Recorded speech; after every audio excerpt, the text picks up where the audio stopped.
みんなお待たせ、大地です。今回は先日リリースしたタイトルと現在ベータテストが開催されているタイトルのファーストインプレッションから話題の新作タイトルの紹介をします。どれも期待されているタイトルなので、ぜひ最後までご覧くださいませ。チャンネル登録お済みでない方はぜひこの機会にチャンネルの登録と動画の高評価ポチッとお願いします。それでは曇りなき眼で見てまいりましょう。ソーシャルゲームラボ。最初に紹介するのは注目の新作ステラソラ。開発はヨースターが自社で手掛け、10月20日に全世界向けにサービスを開始しました。今回は可愛らしいビジュアルと旅と日常が交差するというコンセプトを掲げる本作のゲームの概要とファーストインプレッションをお伝えします。本作の舞台はノバ大陸。その中心にそびえるのは神器と呼ばれるハイテクを帯びた宝が眠る星の塔。冒険者である準勇者たちは危険と引き換えにその塔を登り、未知を求めて旅を続けます。一方で物語の起点となるのは準勇者ギルド空白両団の3人、あやめ、聖な、琥珀と記憶を失った主人公との出会い。両団の彼女たちは華やかな見た目だけでは収まらない覚悟と失った何かを抱えて塔へ向かいます。萌えと冒険が交差するこの世界で可愛いだけでは終わらせないストーリーの重みがあります。ジャンルとしては見下ろし型の 3D アクション RPG で、ステージ構造は塔の階層をイメージしたローグライク形式。敵を倒しながら階を上がり、途中イベントをこなしていく流れです。パーティー構成は3人。プレイヤーが操作するキャラクターとサポート2人という形で、操作は回避スキル、必殺技、支援技に絞られており、アクション初心者でも入りやすい設計になっています。加えて本作のもう一つの鍵となるのがココチャという交流システム。準勇者たちとのトークチャット、贈り物、そしてデートに誘える信頼度システムを介して彼女たちと旅する日常にもフォーカスが当てられています。バトルで塔を登る冒険と彼女たちと過ごす日常の二軸が本作の魅力。このバランスがヨースターらしい質感を感じさせます。それではファーストインプレッションですが、まずは最初に感じたのは視覚のインパクトの強さでした。画面全体が明るく、色彩のトーンも鮮やかで、プレイしているだけで気持ちが晴れるような心地よいテンポと空気感があります。導入から世界観への没入感も高く、カメラワークや BGM の抑揚が自然で、ストーリーのテンポも軽快。長いチュートリアルに縛られることもなく、初見でもすぐに世界の流れに乗れる作りになっていました。登場キャラクターも個性豊かで、プレイヤーが誰を押すかを直感で選べるような魅力があります。その中でも個人的に印象だったのがフリージア。奥義発動時にバルバトスのような目のエフェクトが走る演出は、戦闘の熱量を一気に引き上げる名演出だと感じました。戦闘システムはいわゆる弾幕無双系のローグライク形式。キャラクターを操作しながら弾幕を避け、スキルを切り替えて敵をなぎ倒していく爽快感重視のスタイルが軸になっています。ただ可愛いキャラゲーという印象で終わらないのが本作の面白いところ。攻撃アクションや奥義のエフェクトは軽すぎず重すぎず、操作感にもきちんと手応えがあります。そしてセミオート機能が実装されていることで、アクションが苦手な人でも気楽に遊べるようになっている点も好印象。一方でいくつか気になる部分もありました。まずダンジョンのマップ構成。階層ごとにルートや背景デザインがやや似ている感じで、プレイを重ねると既視感が出てきます。また攻撃をオートにしているとキャラを動かすだけで進行できてしまうため、ノースプレイになりやすい点も気になりました。戦術や戦略を練る余地があまりなく、ローグライクの醍醐味である構築の妙や判断の緊張感が少し薄まっている印象です。ただこれは裏を返せばライト層でも安心して遊べるテンポ設計とも言えます。戦闘の難易度が極端に上がらない分、誰でもストレスなく物語を終える構成になっている。この点はヨースター自社開発タイトルらしい遊びやすさとビジュアル体験の両立を重視した調整だと感じました。ステラソラはビジュアル、演出、テンポの三拍子が整った完成度の高いビジュアルアクション RPG で、キャラクターの見せ方や戦闘中の光の演出、奥義カットインのセンスなど、どこを切り取っても映える作り。触って気持ちいいよりも見て気持ちいいに重きを置いた設計で、ヨースター作品の中でも特に花のある一本だと思います。ただアクションとしての厚みや戦略性という点ではまだ伸びしろがある印象。今後のアップデートでダンジョン構成やスキル構成の幅が広がれば、より多層的な楽しみを持つタイトルに進化していくと思います。続いて紹介するタイトルは、今はまだこれからに期待がかかる作品ではありますが、その構造や表現、そしてユニークなコンセプトが高く評価され、 Steam では非常に好評という評価を獲得している話題のタイトル、少女と学園長。舞台は外界から隔絶された未来学園メルアカデミー。ここは世界最先端の科学と生存競争の場が交差する場所。主人公の交換留学生タマがこの学園に招かれ、最高の栄誉カメルスターの称号をかけて迷宮のような学院城を駆け抜ける物語が始まります。学園でありながら触れてはいけない秘密が息づき、少女がただの日常メンバーではなく物語の鍵を握る存在となっていて、カメルスターを追うことで学園の秘密も見えてくる内容となっています。本作は 3D メトロイドバニア系アクション RPG。 プレイヤーは弾を操作し、多層構造に入り組んだアカデミーを探索、新たな能力や武器ギアを集めながら進めない場所を解放していく古典的ながらも洗練された構造です。戦闘は流体を使った必殺技やマインドアクセラレーションといった時を歪めるようなギミックを特色に、バレットタイム的な瞬間や派手なコンボ演出も用意されており、学園というテーマに反してなかなかハードなアクション思考を感じさせます。また探索内には多数の仲間との出会いや助け合いが組み込まれており、ただ進むだけではなく出会い、信頼、影響という人間ドラマの要素も匂わせています。さらに時間を巻き戻すようなメカニズムも搭載されており、裁縫によるルート解放や物語の裏側を掘る構造も確認されています。こうした要素が掛け合わされ、美少女と学園、探索というライトなキーワードから実は奥深い世界設計が仕込まれていることが伝わってきます。実際にデモ版のファーストインプレッションですが、一言で言うとステージ構成と戦闘バランスの完成度が高い良作でした。まずステージ設計の完成度が非常に高いということ、敵やギミックの配置がよく練られていて、ジャンプの着地地点に敵が待ち構えていたり、トラップを回避してホッとした瞬間にさらにその先に新たな罠が仕掛けられていたり、一見シンプルに見えて次の動きを読まないと罠にはまる、そんな横スクロールアクションらしい緊張感がしっかり作り込まれています。さらにマップ内には隠し通路も用意されており、探索する楽しさも味わえます。単調にならずプレイヤーの好奇心を刺激する構成です。戦闘に関しても緊張感と駆け引きのバランスが絶妙でした。敵からのダメージが高めに設定されているため、闇雲に攻撃を連打するよりもタイミングを見てパリで受け流し反撃を作る、この間の戦い方が求められます。そして面白いのは即死しない設計。ヒットポイントがゼロになっても倒れず耐えれる状態になるんです。ただその状態で攻撃を受けるとやられてしまうのですが、このゲーム特定の攻撃を行うことでヒットポイントが回復する仕組みなので、一発逆転のチャンスが常に残されています。絶体絶命中の中でどう立ち回るのか、そんな緊張感のある戦闘体験が味わえます。今回ノーマルでプレイしたのですが、十分に遊び応えのある内容でした。まだデモプレイできるので、環境のある方はぜひ一度遊んでみてくださいませ。続いて紹介するタイトルは、探索 RPG として一度はローンチしながらも短命で幕を閉じ、それでも再び息を吹き返そうとしている作品、開放空間オーバーフィールド。プレイヤーはロータラボラトリーという研究機関の一員となり、瓶詰めの小道、桜庭の世界、ベハイムの世界といった日常の隙間に潜む小さな世界を探索していきます。グラフィックはまるでアニメ映画のミニチュア世界。瓶の中、植木鉢の上、机の隅、気づかれない世界が綿密に描かれ、静寂の中に温かみを感じる不思議な没入感があります。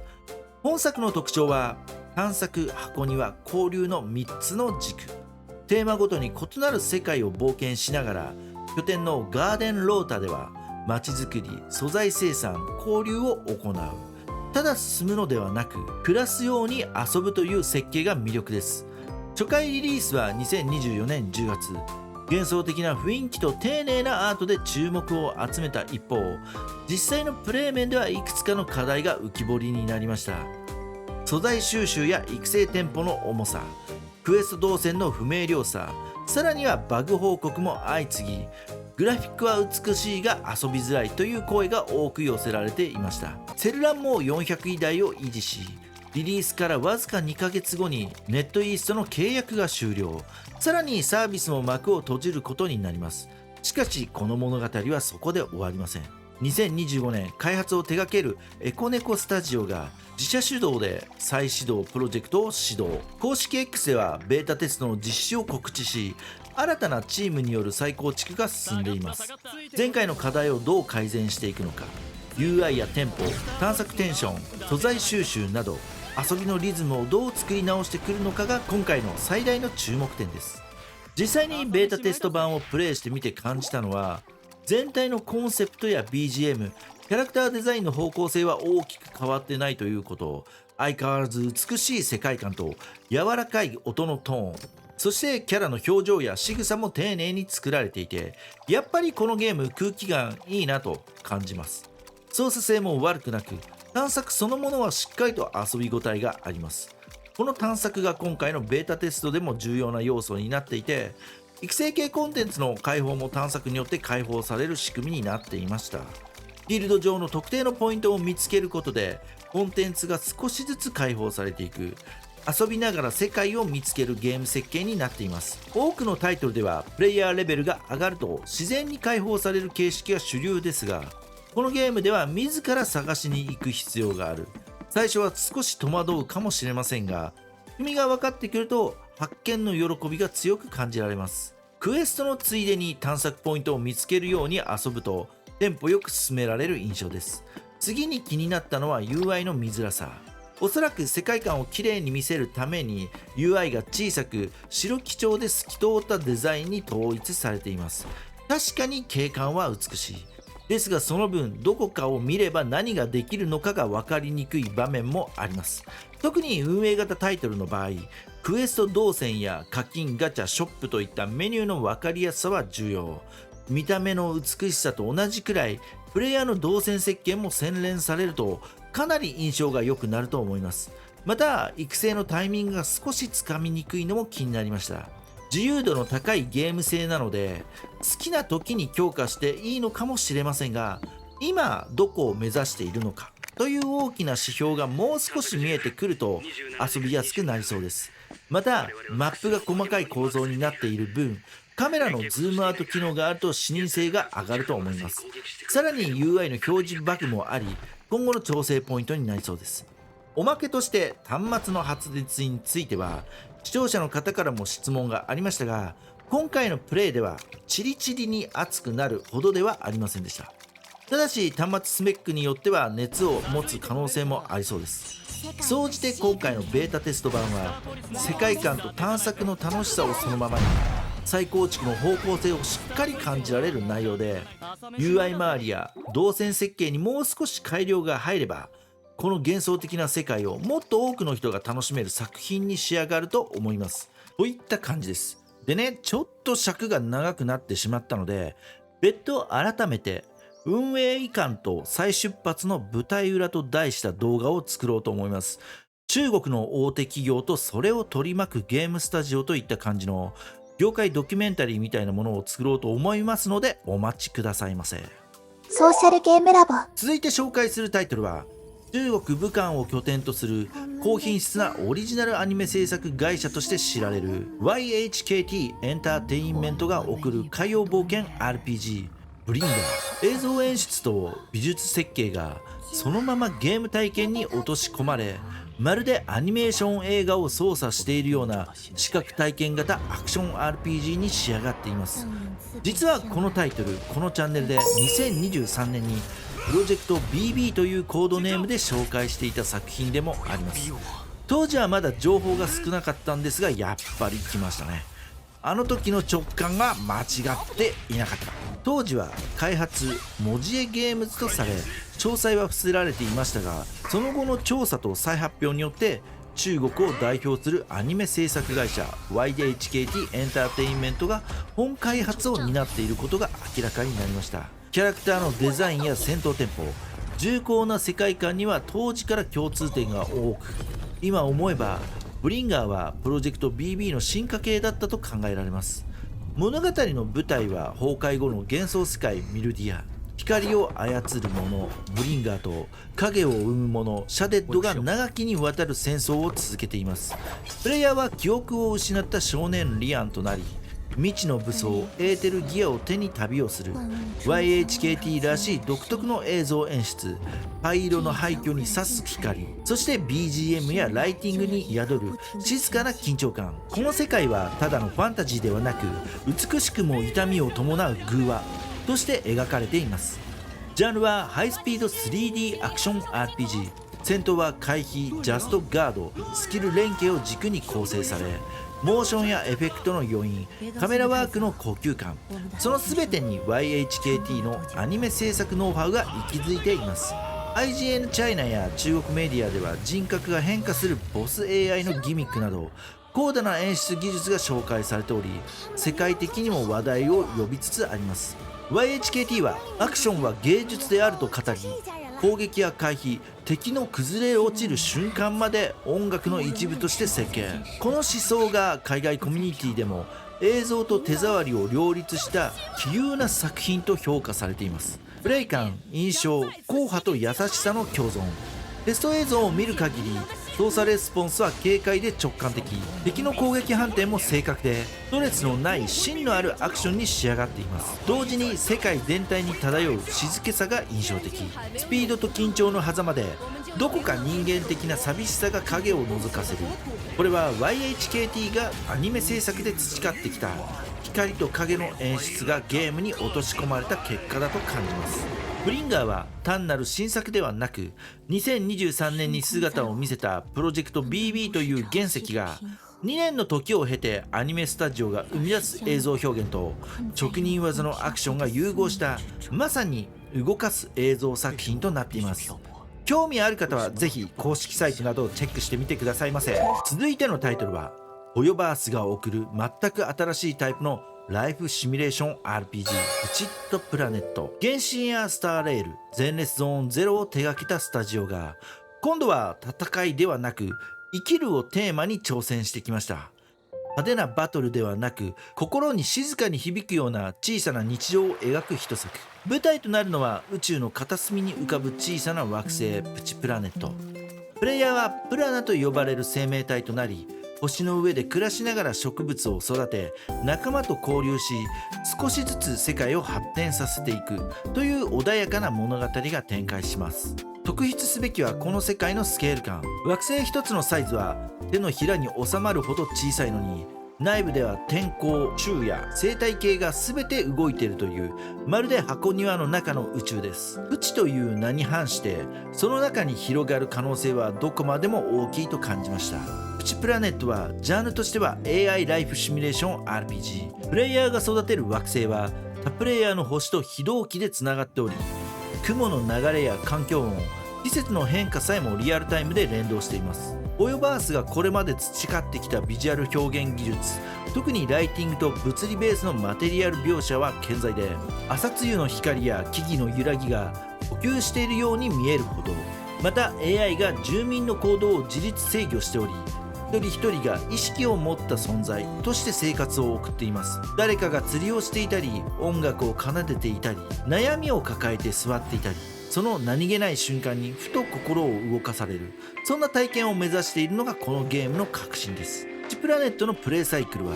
探索、収集、クラフト、共存の4段階で構成されています。しかしそれぞれの工程が非常に穏やかで、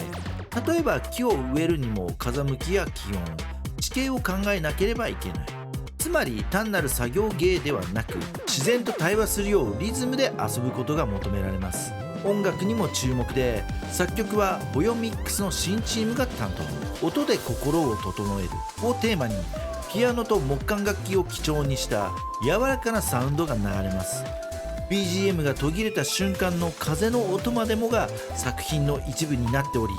没入感というより癒しそのものを体験させてくれる構成です。プチプラネットはこれまでのホヨバースが築いてきたドラマチックな冒険の真逆にある作品です。しかしそこには同社らしい世界を丸ごと作る力と感情を動かす設計思想がしっかり息づいています。派手な戦闘も華やかなガチャ演出もないけれど、星に暮らす小さな住人たちを見守る時間そのものが物語になる。それはまるでプレイヤー自身がこの宇宙の中でもう一つの人生を歩んでいるような不思議な感覚です。